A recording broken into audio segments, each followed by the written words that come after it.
Alexandra Grant. Have you heard of her? She's an amazing artist. She's a philanthropist.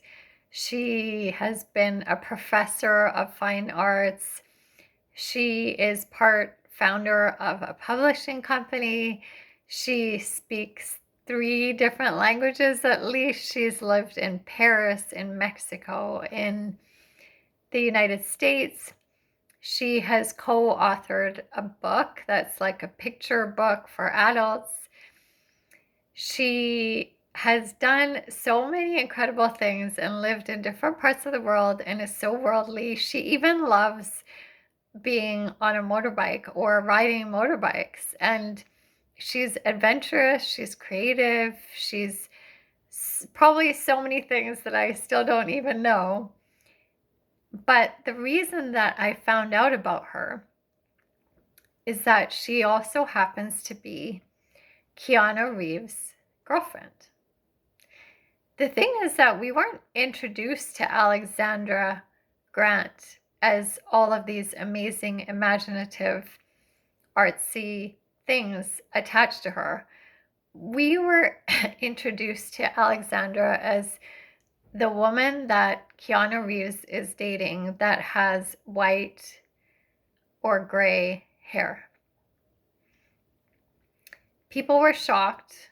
I have to admit, I myself was a little thrown. Keanu Reeves has been on so many movies and in relationships with women that probably wouldn't think that, I mean, they must have gray hair at a certain point, but we don't see it because it's covered. They're in Hollywood. They're in, they're big time celebrities that look often is not really accepted. I'm going to say in the past, because hopefully that's changing, but Alexandra did an amazing thing. I wanted to say she has the courage, but like she probably didn't even think about it. It's just what she wanted to do was go natural. And she is with this amazing celebrity, but she herself is an amazing artist. And Keanu Reeves actually has said in interviews when he's actually literally been asked, who is more creative, him or Alexandra? And he says by far it's her. Now, I already had held Keanu Reeves in high regard because the way he speaks, the way he seems to treat people of all, whether they're a celebrity or not, he's so generous and he seems so humble about all these incredible things that he does. I already held him to high regard. But then to not be one of those people that would feel insecure dating someone who didn't have a look that Hollywood would normally have kind of upped my admiration of him and respect for him.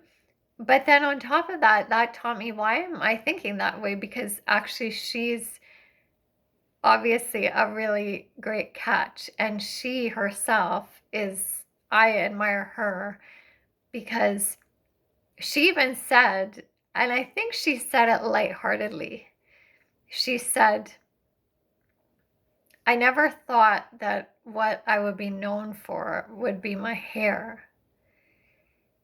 And thankfully, this woman has so much confidence, or just is like very comfortable being herself, that she didn't sound like she took it offensively. She just kind of said it in a, silly way, like it wasn't a big deal to her.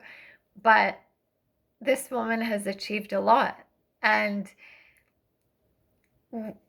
I was going to say we, because I probably was, I don't know if judgmental is the right word, but curious, like, how did this happen? But she's co-author of a book that her and Keanu Reeves created together. It's Ode to Happiness, I believe it's called, and they are the ones that own a publishing company together. Now, all of these things were not even, like, I didn't discover these things till later. because my first introduction to her was the woman with the gray white hair and why is Keanu Reeves dating her kind of thing. Well, apparently sources have said he's never been happier. They actually go on motorcycle rides together. And yeah, it's crazy how we judge someone by so many different things, so many different factors, but also by their hair. And this made me realize that I cannot go back. I mean, maybe one day I will decide to color my hair, but at this point, I do not want to go back. I'm like definitely going through with this, growing out my grays and seeing what it looks like. I thought I was in my 5th month of this, but it's possible that it's the 6th month, which doesn't make sense to me because I don't feel like it's grown fast enough for it to be 6 months.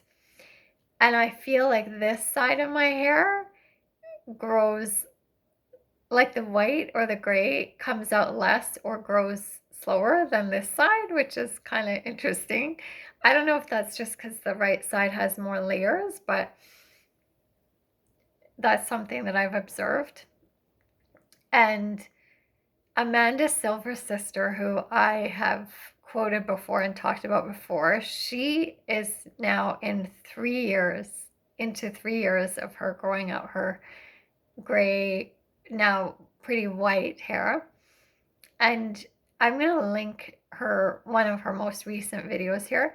And she talks about this idea that it's not that people necessarily are being judgmental. Like they don't realize it, but it's not that they're just being judgmental about someone like Alexandra Grant, who has white or gray hair and is, showing it off or letting it show. It's that when someone wonders why someone would be in a relationship with them, it's that the person who is hesitant to be in a relationship with someone that wants to grow out of grays or already has gray or white hair is often, it's their insecurity. Like they're scared of growing old. And so they don't want to be seen with someone that looks older or has gray or white hair because then they feel like it's a reflection on them. This is kind of what I was saying about the stunt man that I was, gone on a couple of dates with. Like I felt insecure because of the difficulties that I was having. But then I think he also had insecurities because he didn't want to grow up. Like he didn't want to be old and he didn't want to be seen with me. Okay, he didn't know at that time I wasn't growing out my grays, but I was having difficulty mobility wise, and that represents old to him. He doesn't want to be seen with someone like that, or he just didn't even know how to handle it. Like, so again, these people, whether they're men or women, that see past that, and not even see past it. It's not like they don't see the white or gray hair or don't see the mobility issues, but they don't see it as like a negative. It's like human, and they have so much confidence that they are like, hey, you're such a great person, and this actually is attractive to me, that you can be courageous and do this. And that's the kind of person that I want in my life, and that's the kind of person I want to be in my life. So I now have a new reason for growing out my grays. It's like this movement. This Amanda Silver Sisters even said that she had this, like, now the motivation was being part of this movement to stop the ageism kind of that people go around having, associating the gray or white hair with like, oh, you're getting old and you're not taking care of yourself and all this stuff. And so yeah, I'm gonna link that video because she says some amazing things in there. And one of the things that I love is that she said, when people were telling her, like when she was growing out her grays, she actually got too nervous to just grow it out the way that I am, like just naturally letting it. So she did a gray blending so that it didn't look so demarcated with the gray and white and then the color. She said, first of all, that she regrets that. She has no regrets going gray or white, but the one regret she does have is that she wished she had done it sooner. But the other thing she said was that when people were telling her that you should color your hair again because you look older. Well, no, they said you look younger when you're a brunette. Like when you don't have the gray and white hair, you look younger. And she said, well, I was younger then. And it's so simple, but it was so like, yeah, what's the big deal? Like, I'm not trying to hide my age. I don't think age means that I am not a good enough person. Like, being older doesn't make me less attractive or less valuable or anything like that. So she had this motivation to continue because she wanted to show that those two things shouldn't even be clumped together. Like, and now I feel so motivated to do the same. Like, I need to continue with this gray and white, whatever color comes out of my hair, journey, because now I am in so much admiration for the people that are doing whatever it is that's best for them. And I feel like right now this is the best thing for me. So yeah, think I'm in the 5th, possibly 6th month of this, and my hairdressers are going to verify that in a couple of days, so I'll let you know. But for me, this is how much my hair has grown out with the gray or white in the 5 or 6 months. Amanda Silver's sister said for her, it was the 7-month mark. So I still have at least a month, maybe 2, to get to that point that she really could see the definition of, like, in the white and gray. And then that's what made her continue. Like, she couldn't stop after that. So I still have at least a month to go, but honestly, I feel like a month is not enough. Like, it feels like this is only 5 or 6, like this much. I thought more would be gray or white by 5 or 6 months. And she said that for her, it took a year and a half, so 18 months, for all of her hair to really grow out the gray and silver. And you'll see in her video that I'll link what 3 years for her looks like. I will also be linking a video where there's a woman that talks about how, depending on the texture of your hair and how your hair grows, that could, vary with health, diet, other issues going on with the body or whatever, or that they're not negative issues, but like you're thriving and you're really have thick or, really healthy looking hair. Depending on how that is, your length of hair can help increase the look of volume. So what I mean by that is that if your hair is really long, but your hair is thinning a lot, it's gonna just look drab and kind of dull. And it's gonna look very, like, it's not gonna have a lot of volume. So this woman has a really short video about how having, like, cutting your hair shorter or medium size actually can build more volume. So it's not right to say to someone, oh, you should have long hair, because you're imagining their long hair to grow the way that you think it would, but their hair might not grow that way. So if they want more body, cutting their hair might help. And then I'm also going to link another video of this woman who has amazing, like, I want to say luscious, like, locks, like curly hair.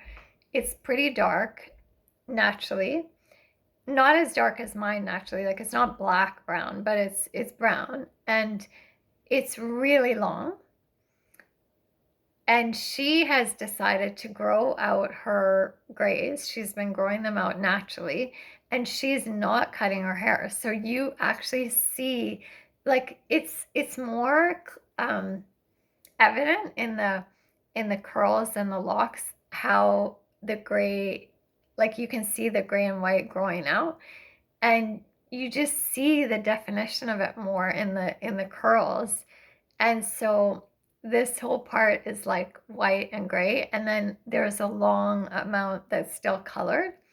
And she shows it in the video. It's a short video as well, but it's amazing to see it on hair like that. So I'm happy that I'm doing this naturally instead of dyeing it to try to blend the colors. I, yeah, maybe when I put my hair back like this, you can see a little bit more in the front, like underneath here, that it's more gray and white. I haven't shown the back yet. I haven't seen it myself. I think I need to be in a better position or chair or whatever video to do that. So maybe I'll do that next time. The other thing is I still use the purple shampoo every month, but I actually don't think I really need it. It is drying and I don't have a yellowing or brassiness that I really notice, and that's when you use it. Honestly, I'm just using it because I bought it and now I don't want it to go to waste, but um, I don't think it's necessary. But what Amanda Silver's sister pointed out, which I think was the perfect, like the right description of the word that I've been looking for ever since I've been doing this, the hair is much more porous when it's gray and white and in that natural state.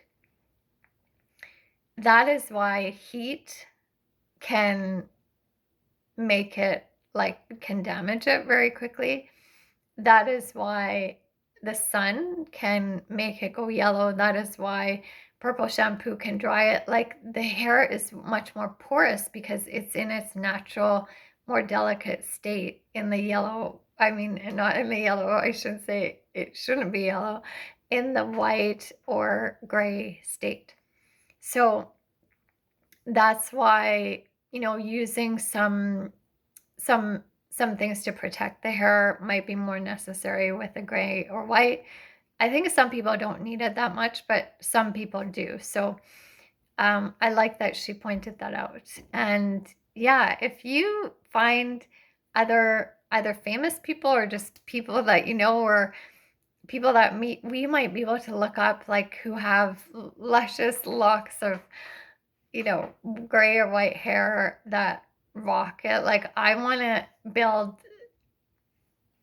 you know, names, faces to bring that more into my awareness instead of focusing on that stereotype that it's not beautiful or whatever. And so that's why in my last short video that I'm going to link here, it's not my own, there's a short video of someone that shows that, like, just talks about in a very inspiring way why gray and white hair is not dull. Like that stereotype, it's not dull. It's actually quite the opposite. It's very radiant. It's very inspiring. It's very empowering. And yeah, so if you are on a gray and white journey, or you have been, or you've thought about it, or you have someone around you that has been thinking about it, like, feel free to share those videos that I link here because they have been so inspiring for me. And I just wanted to leave you with that. I will talk to you all soon. I guess I'm still at least 6 months away.